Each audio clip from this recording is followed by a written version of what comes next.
Olá, seja muito bem-vindo, seja muito bem-vinda você que vai ler e meditar com a palavra comigo hoje. Nós vamos fazer a leitura do capítulo 10 do livro de Eclesiastes, amém?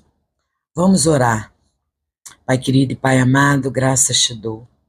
Entro agora em tua presença, Senhor, grata pela vida, grata por minha saúde, grata pelo privilégio de poder abrir a tua palavra e meditar nela a qualquer hora, a qualquer momento do dia ou da noite. Obrigada, Senhor. Te peço agora que abra a nossa mente, o nosso entendimento, o nosso coração, para receber a tua palavra que é viva e eficaz.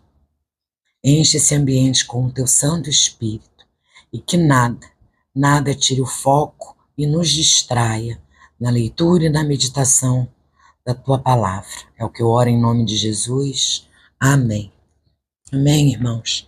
Diz assim a palavra: assim como a mosca morta faz o óleo do perfumador exalar mau cheiro, assim também uma pequena tolice pode ter mais peso do que a sabedoria e a honra. O coração do sábio se inclina para o bem, mas o coração do tolo se inclina para o mal. Quando o tolo vai pelo caminho, falta-lhe o entendimento, e assim mostra a todos que é mesmo um tolo. Se aquele que governa ficar indignado contra você, não deixe o seu lugar, porque o ânimo sereno acalma grandes ofensas. Ainda há um mal que vi debaixo do sol, um erro cometido pelos que governam. Os tolos colocados em muitos postos elevados, enquanto os ricos ocupam os postos inferiores. Vi servos andando a cavalo e príncipes andando a pé, como se fossem servos. Quem abre uma cova acaba caindo nela, e quem arromba um muro será mordido por uma cobra. Quem arranca pedras será ferido por elas, e o que racha lenha se expõe ao perigo. Se o machucado está embotado e ninguém o afia, é preciso redobrar a força, mas com sabedoria se obtém êxito. Se a cobra morder antes de estar encantada, de nada adianta o trabalho do encantador. A palavra do sábio lhe trazem favor, mas o tolo é destruído pelo que diz. As primeiras palavras de sua boca são tolice, e as últimas loucura perversa. O tolo multiplica as palavras, mas o ser humano não sabe o que vai acontecer. Quem poderia lhe dizer o que será depois dele? O trabalho do tolo o fatiga,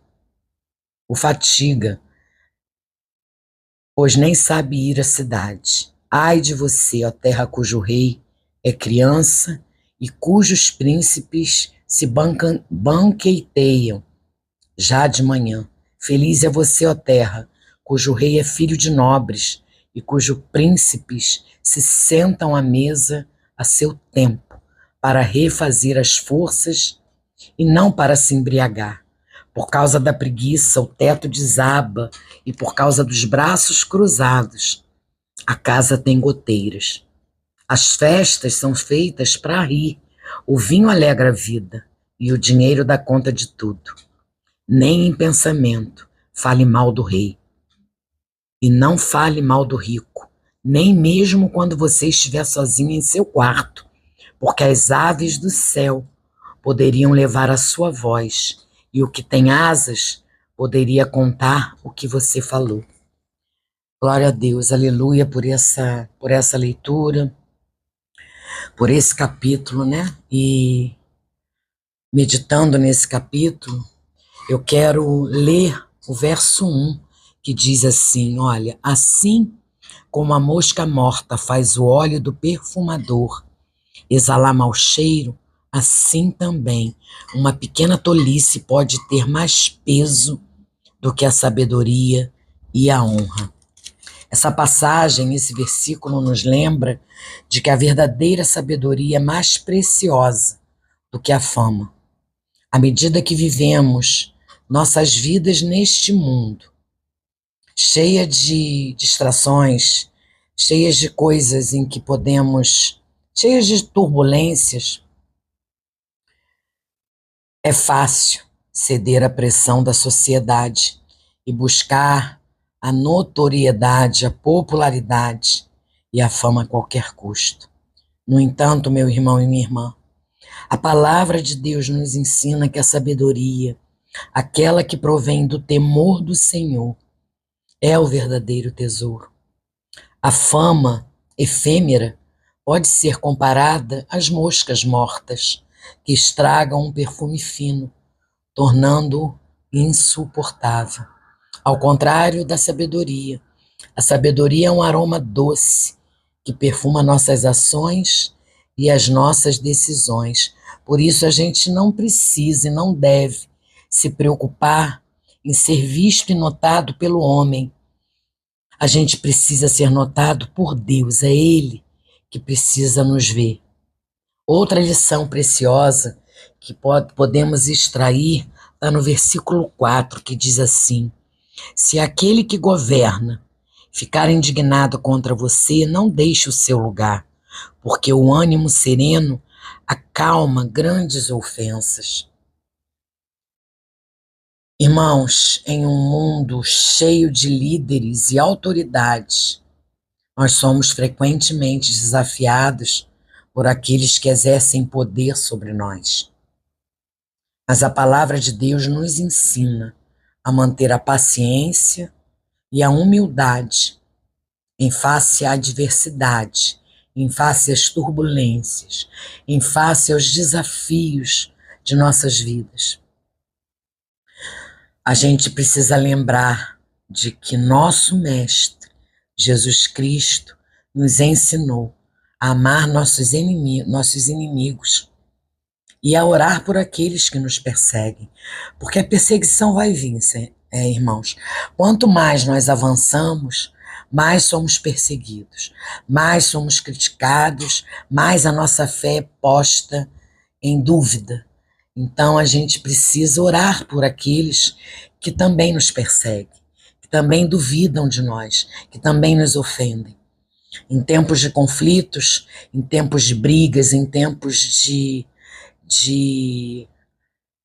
como é que eu vou te falar? Em tempos de um querer ser mais que o outro, ser melhor que o outro, que nós busquemos o conselho e a orientação do Senhor, confiando que Ele é o nosso refúgio seguro.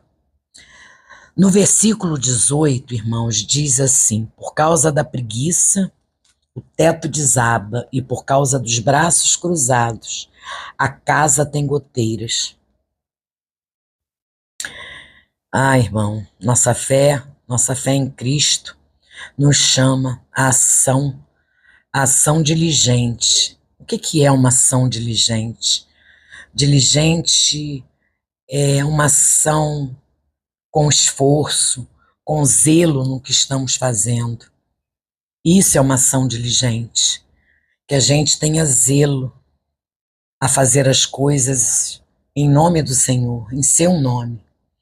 Não podemos permitir que a preguiça e a negligência venham a enfraquecer a nossa fé e a nossa comunhão com Deus. Devemos ser ativos, devemos ser cuidadosos, devemos ser zelosos com a nossa fé. Devemos buscar servir ao Senhor com amor. Não podemos permitir que a preguiça e a negligência enfraqueçam a nossa comunhão com Deus. Devemos ser ativos e diligentes, como eu já falei que diligente é zeloso, cuidadoso. Devemos ser cuidadosos, zelosos, temerosos na obra do Senhor, construindo nossas vidas sobre o firme alicerce da palavra de Deus, para que não haja espaço para a chuva de incredulidade e do afastamento de Deus em nossos corações. Porque quando a gente se alimenta da palavra, o inimigo não pode se aproximar. A gente alimenta a nossa fé. A nossa fé só é alimentada através da palavra de Deus. Por fim, que a gente medite no versículo 20, que diz assim, olha, nem em pensamento fale mal do rei, e não fale mal do rico, nem mesmo quando você estiver sozinho em seu quarto, porque as aves do céu poderiam levar a sua voz, e o que tem asas poderia contar o que você falou. Isso é muito forte, meu irmão e minha irmã. Nesse versículo, nós somos lembrados de que devemos mostrar respeito e reverência em relação à autoridade estabelecida por Deus em nossas vidas. O respeito pela liderança humana é uma manifestação de nossa obediência ao Senhor. Que a gente lembre de que Jesus ensinou a dar a César o que é de César e a Deus o que é de Deus. Respeitar as autoridades é uma expressão de nossa fé em Deus, como soberano supremo sobre todas as coisas. Meu irmão e minha irmã, que estas reflexões nos conduzam a uma vida mais profunda em Cristo, onde a sabedoria divina, a humildade, o zelo e o respeito pela autoridade estejam no centro de nossas ações e decisões diárias. Que possamos viver de maneira agradável ao Senhor, refletindo a sua glória neste mundo, necessitado de redenção. Que capítulo maravilhoso, né, meu irmão e minha irmã? Que meditação. Vamos orar, agradecendo a leitura e a meditação dessa poderosa palavra. A palavra de Deus é tremenda, ela nos ensina, ela nos exorta, ela nos corrige, ela nos dá amor, ela nos dá colo, ela é justa. Que maravilha. Vamos orar.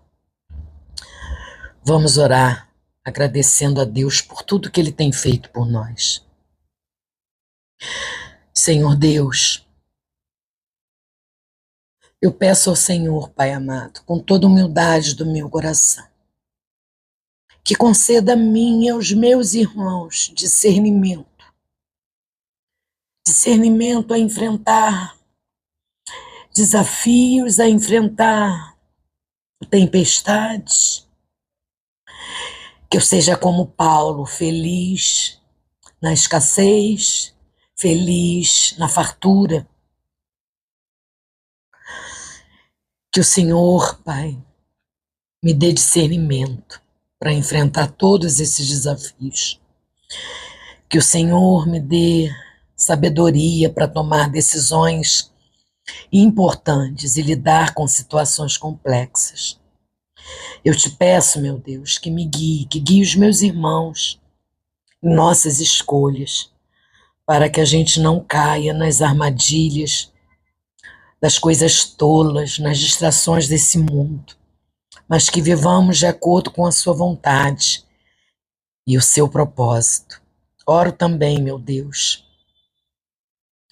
para que o Senhor nos ajude a cultivar um coração submisso e respeitoso, tendo tanto em relação às autoridades terrenas, quanto à sua autoridade divina. Eu oro para que o Senhor nos capacite a honrar e a obedecer às lideranças que o Senhor coloca sobre nós, reconhecendo que a obediência à sua vontade é a maior fonte de bênção e proteção. Oro também, Senhor, para que o Senhor nos conceda a força e a determinação necessária para resistir à preguiça espiritual e para que permanecemos diligentes em nosso relacionamento com o Senhor, cuidadosos, com vontade de te buscar, com sede de estar junto a ti. Eu te peço, Senhor, que nos ajude a construir nossas vidas sobre o firme alicerce da sua palavra, para que a gente não permita que a chuva da incredulidade ou do afastamento de Deus, do teu afastamento de nós, porque se ele acontece, é porque nós permitimos que isso não aconteça, Pai. Que isso não aconteça. Que nós possamos ser ativos e vigilantes em nossa jornada espiritual. Que a gente busque de dia e de noite crescer em amor, crescer em compromisso contigo. Essa é a oração que eu faço, Pai amado.